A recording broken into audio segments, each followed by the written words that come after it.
Hello everyone. मेरा नाम ऋतंभरा आर्य है और आज मैं यहाँ आप लोगों के साथ जिस टॉपिक पर बात करना चाहती हूँ वो एक ऐसा टॉपिक है जिसके बारे में मुझसे लगभग 80% लोगों ने जिन्होंने भी मुझसे इंटरव्यू गाइडेंस लेने की कोशिश की है उन्होंने मुझसे पूछा है। वो एक ऐसा टॉपिक है जो देखने से तो बहुत ही सामान्य सा है और बहुत इजी टॉपिक कहा जाना चाहिए, लेकिन एक तरह का डर लोगों में बना रहता है कि इस प्रश्न का उत्तर क्या दिया जाए कि सबसे सटीक हो। और वो टॉपिक है hobby hobby related questions in interviews. इसको लेकर के ज्यादातर स्टूडेंट्स में और खास करके बिहार के स्टूडेंट्स में एक डर बना रहता है, क्योंकि हमारे यहाँ सामाजिक परिस्थितियां ऐसी रहती हैं कि हम लोग हॉबीज को ज्यादा टाइम नहीं दे पाते हैं। बचपन से हमें पढ़ाई लिखाई में हम इतने इन्वॉल्व हो जाते हैं कि एक तरह से उस समय जब हम छोटे होते हैं तो लगता है कि एक वेस्ट ऑफ टाइम है, सोसाइटी भी यही इम्पोज करती है। और आगे चल के ये टॉपिक इतना इम्पोर्टेंट हो जाता है, हमें पता भी नहीं चलता कि इंटरव्यू जैसे क्रिटिकल मोड पर हमें ऐसे क्वेश्चन का जवाब देना होगा जो हमें अनकंफर्टेबल कर देगा, just because कि we have not worked on our hobbies, we have not developed our hobbies up to the mark. Hobby को लेकर के जो प्रश्न बनते हैं वो उतने ज्यादा कठिन नहीं होते हैं, लेकिन हमारा जो भय होता है वो उन प्रश्नों को कठिन बना देता है। वो हमारा जो उस क्वेश्चन के लिए जो हम डरे हुए रहते हैं शुरू से ही, उसको लेकर वो हमको इतना अनकंफर्टेबल कर देता है कि हमारे इंटरव्यू की दिशा और दशा दोनों ही बदल जाती है। हॉबीज एक्चुअली होती क्या है, ये हर कोई जानता है, फिर भी मैं यहाँ पर आपको बताना चाहूंगी कि हॉबीज मेनली जो है वो एक ऐसी चीज है, एक ऐसी क्रिया है जो हम अपने टेंशन को वेंट आउट करने के लिए करते हैं। और मोस्टली हॉबीज रिक्रिएशन एक्टिविटी है। जो भी क्रिया, चाहे वो खेल कूद हो, म्यूजिक हो, पेंटिंग हो, कुकिंग हो, रीडिंग हो, थिएटर हो, फोटोग्राफी हो, कोई भी ऐसी क्रिया जो आपको एक सुख देती है। हमारे यहाँ पुराने जमाने में स्वांतः सुखाय का एक कंसेप्ट हुआ करता था कि वैसी क्रियाएं जो हम अपनी खुशी के लिए करते हैं। जैसे आप देखिए, आप पढ़ाई करते हैं तो पढ़ाई जो होती है वो हमारे एकेडमिक्स जो है वो हमको किसी करियर के लिए, एक करियर विशेष के लिए बहुत जरूरी है। जैसे आप बीपीएससी की तैयारी कर रहे हैं तो आपका ग्रेजुएशन करना एकेडमिक्स में एक किसी सब्जेक्ट को लेकर के, और फिर बीपीएससी का जो सिलेबस है उसको पढ़ना, जनरल नॉलेज पढ़ना, ये आपकी आवश्यकता है, आपकी मजबूरी है, ये आपको करना ही है। और इन क्रियाओं को करके जो एक टेंशन बिल्डअप होता है, एक प्रेशर बिल्डअप होता है, तो उस प्रेशर को रिलीज करने के लिए, अपने आप की खुशी के लिए जब हम कोई क्रिया करते हैं तो वही एक हॉबी होती है। किसी को बैडमिंटन खेलना अच्छा लग सकता है, तो हम अलग अलग लोग हैं, हमारे पास अलग अलग हॉबीज हो सकती है।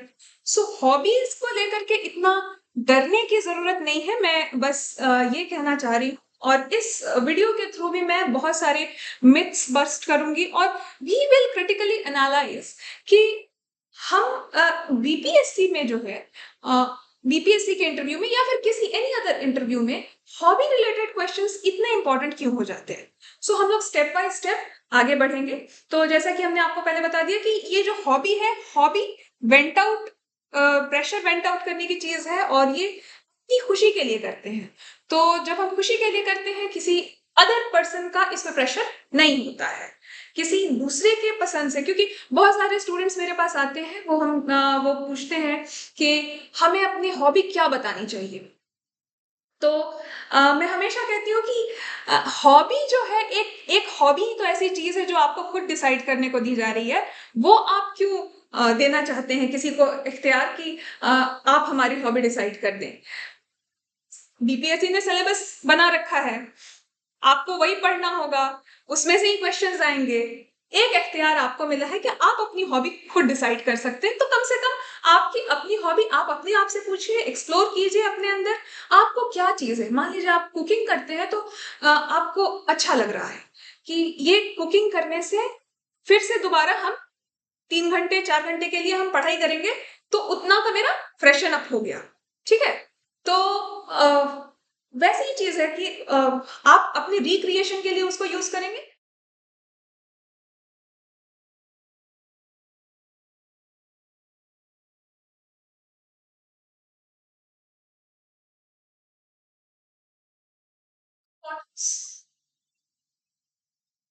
देखिए, अगर हम ये कहें कि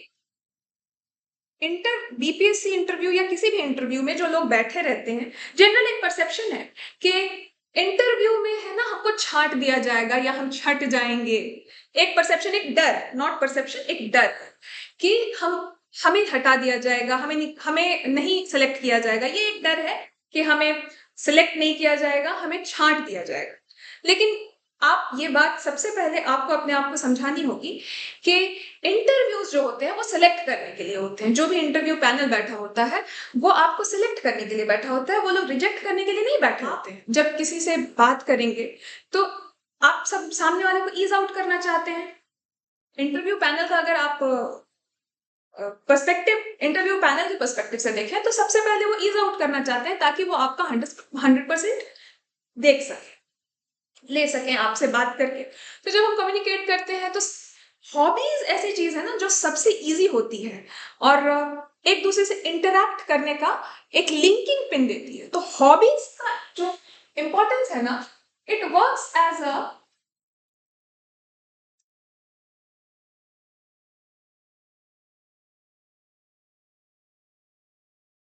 कम्युनिकेशन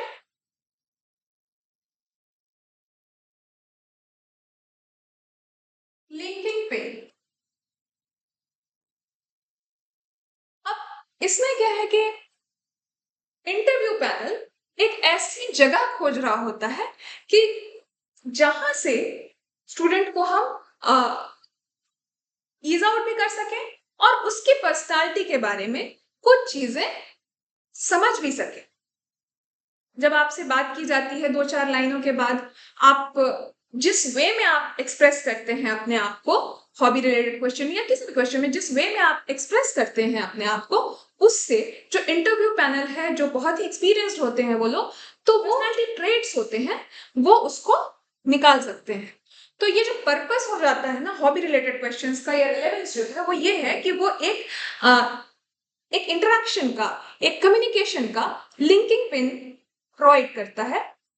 तो अब जब ये लिंकिंग पिन प्रोवाइड कर रहा है तो इससे ये समझ जाइए कि यहाँ पे आपके पास एक बहुत बड़ी अपॉर्चुनिटी है। अपॉर्चुनिटी ये है कि इससे आप इंटरव्यू को डायरेक्शन दे सकते हैं।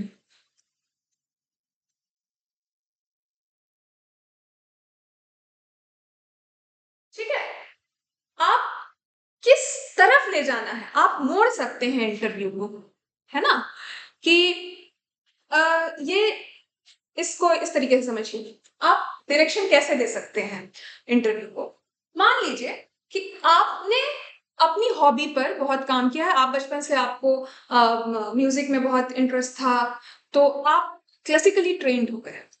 साथ साथ अगर आप हो गए तो आप बहुत कंफर्टेबल है अपनी हॉबीज के बारे में क्वेश्चंस आंसर करने के लिए। तो एक वे तो ये एक केस तो ये हो सकता है कि आप यू आर वेरी कंफर्टेबल।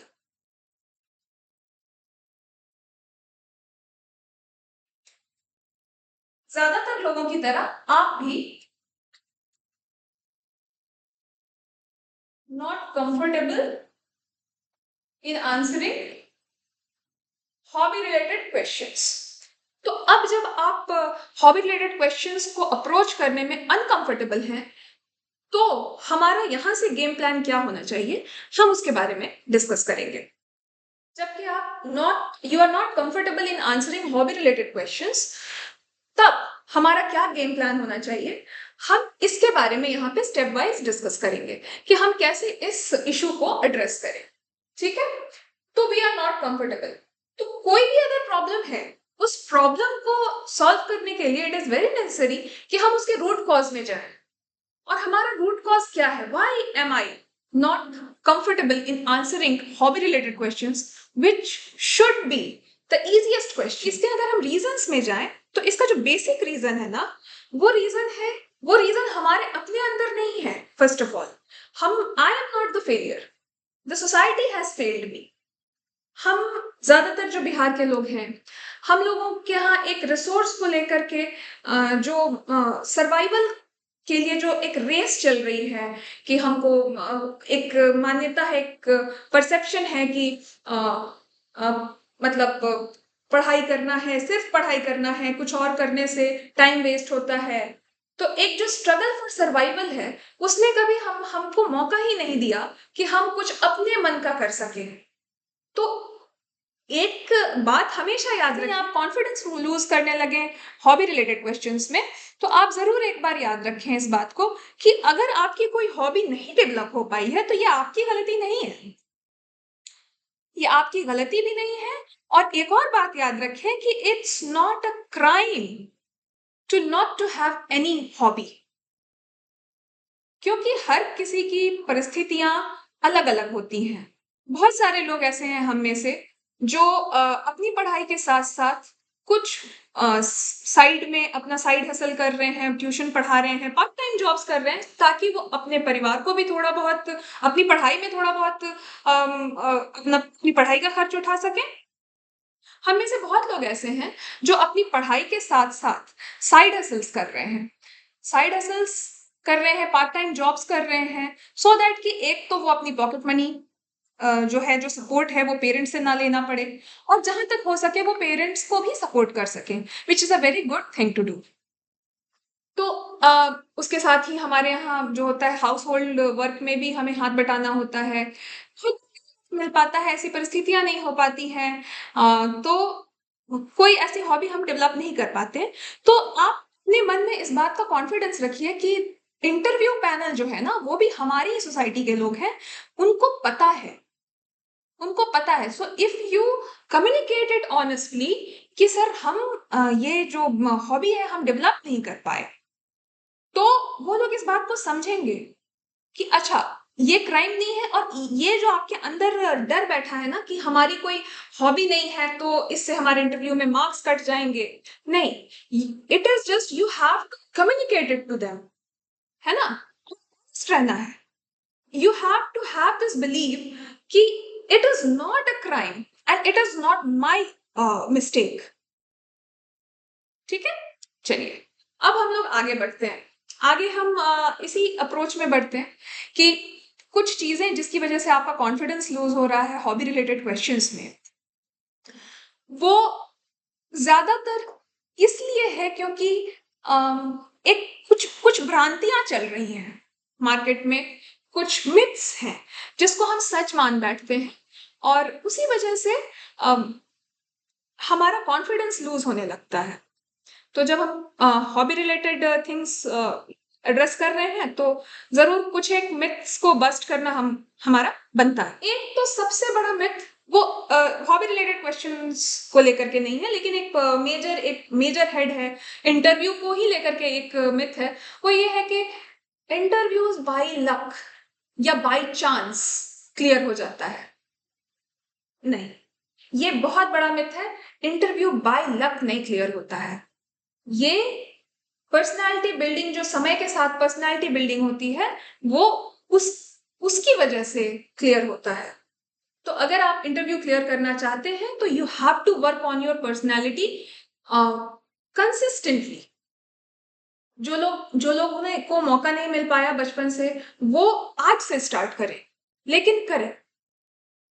ये नहीं सोच सकते हैं कि अच्छा मेरा 2 बार इंटरव्यू में नहीं हुआ है तो तीसरी बार में शायद हो जाएगा, क्योंकि लोगों का ऐसा होते आया है कि फला भैया ने किया था, फला दीदी ने किया था, तो उनका 3rd बार में क्लियर हुआ।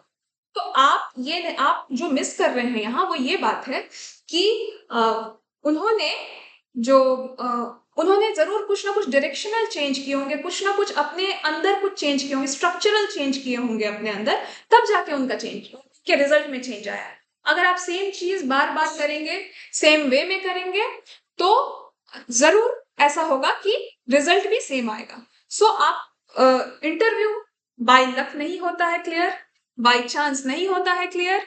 इंटरव्यू पर्सनालिटी बिल्डिंग के बाद ही क्लियर होता है, पर्सनालिटी ट्रेट्स की वजह से होता है। ठीक है, नेक्स्ट एक मिथ है हॉबी रिलेटेड क्वेश्चंस को लेकर के कि हॉबीज जो है वो पर्सनालिटी को डिस्प्ले करते हैं। ठीक है, डिस्प्ले करने का मतलब बहुत सारे लोगों से हमने सुना होगा कि जितनी ही हाई क्वालिटी की हॉबीज डालेंगे ना, उतना ही हम इम्प्रेस कर पाएंगे।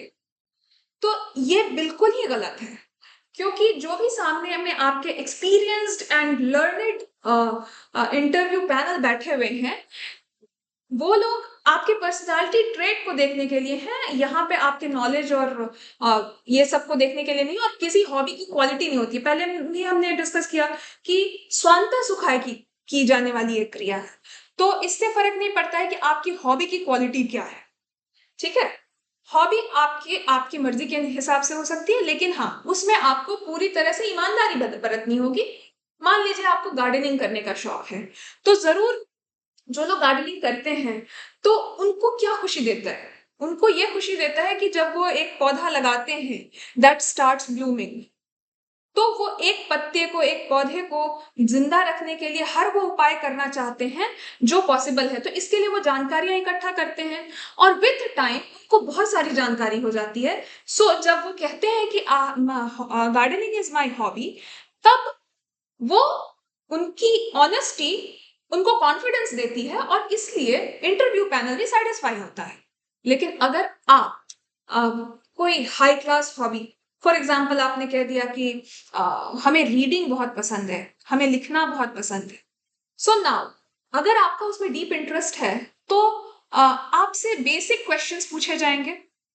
तो अगर आप दिखावा करने के लिए कुछ कर रहे हैं ना, तो वो कहते हैं रंगा सियार अगर बन के जाएंगे तो कलर उतर जाएगा।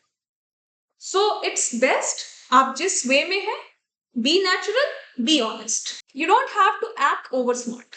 ठीक है, इसमें क्या है ना कि ये डिस्प्ले नहीं करता है, हॉबीज जो है वो डिस्प्ले नहीं करती पर्सनालिटी, वो पर्सनालिटी को शेप करती है। शेप कैसे करती है? जैसे टाइम मैनेजमेंट हो गया, इंटरपर्सनल स्किल्स हो गए, फिर आपको जो है वो एक्सप्लोर करने का मौका देती हैं।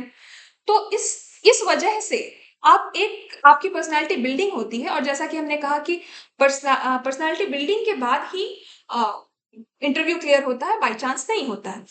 तो हम लोग इस बात को ध्यान में रखेंगे।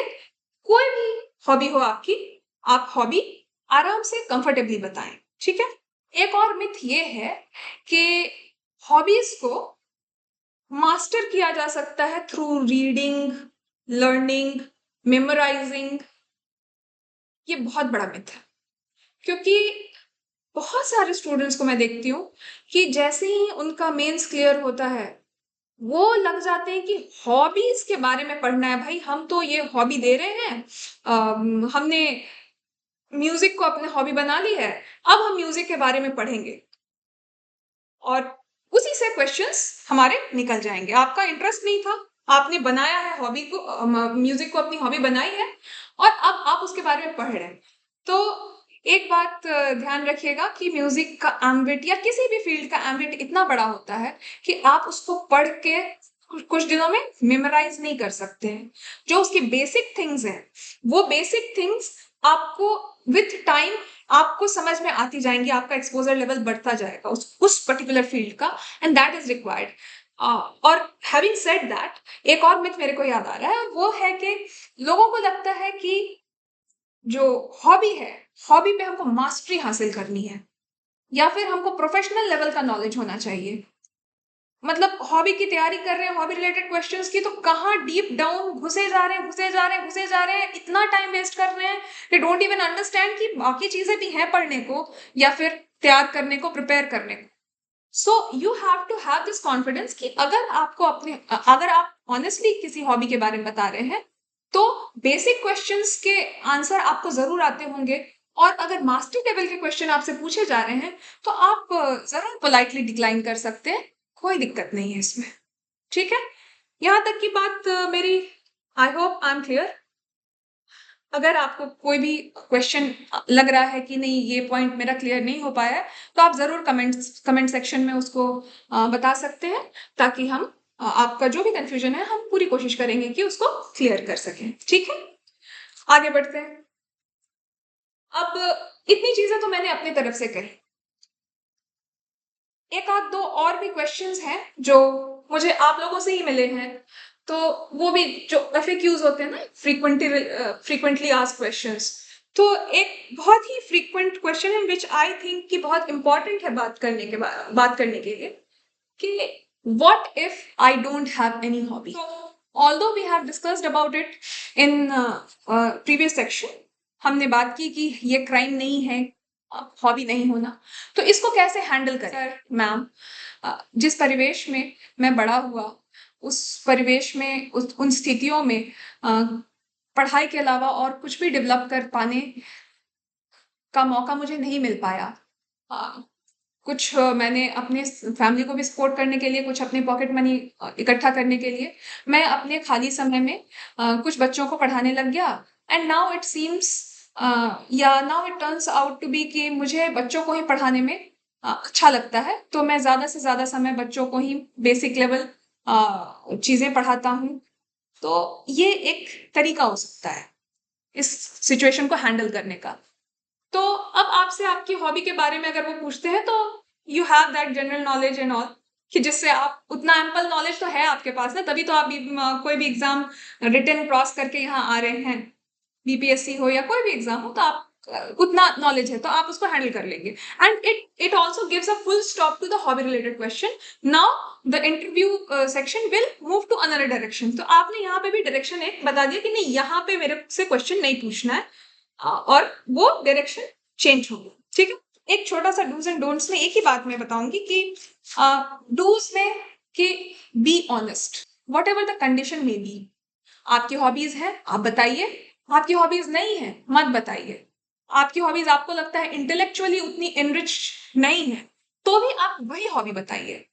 इसमें इंटेलेक्चुअलिटी की कोई कंपटीशन नहीं हो रहा है ना। तो ये डूज में है कि be natural and be confident. अगर आपकी हॉबी नहीं भी है तो भी आपको कॉन्फिडेंट ही रहना है। ठीक है, तो ये डूज एंड डोंट। डोंट में ये एक्सरेट नहीं करना है, ओवर स्मार्ट बनने की कोशिश नहीं करनी है, आप जो है नहीं वो बनने की कोशिश ना करें, क्योंकि इंटरव्यू इसीलिए करवाया जाता है ताकि आप जो हैं उस वे में आपको देखा जा सके। ठीक है, be natural, be confident, nothing else. Thank you so much.